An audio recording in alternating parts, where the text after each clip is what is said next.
Berat. Policia rrugore e Beratit vijon monitorimet me dron në të gjitha akset e qarku, me qëllim evidentimin e mjeteve që kryejnë parakalime të gabuara, me qëllim parandalimin e aksidenteve rrugore. Vëmendje e veçantë i është kushtuar mjeteve të cilët qarkullojnë me xhama të riveshur duke i matur me aparati matës, si dhe shtetasve që drejtojnë mjetin, në ndikimin e alkoolit. Gjatë 2 javëve të fundit, janë arrestuar 4 shtetas, për drejtim të mjetit, në ndikimin e alkoolit. Gjithashtu, është proceduar në gjendje të lirë një shtetas për drejtim të mjetit, pa leje. Më tej, gjatë kësaj periudhe, janë dëshkuar administrativisht 2 drejtues mjetesh, për drejtim të mjetit, nën efektin e alkoolit. Janë dëshkuar 152 drejtues mjetesh, për parakalime të gabuara.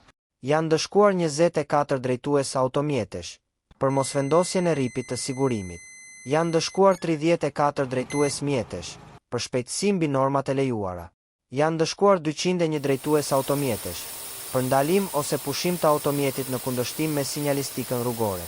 Janë dëshkuar 24 drejtues mjetesh, për përdorimin e celularit gjatë drejtimit të mjetit. Janë dëshkuar 155 drejtues mjetesh, për shkelje të tjera të kodit rrugor. Kontrollet do të vijojnë në të gjitha akset rrugore të qarkut. Policia rrugore e Beratit apelon për të gjithë drejtuesit e automjeteve që të zbatojnë me rigorozitet rregullat e qarkullimit rrugor.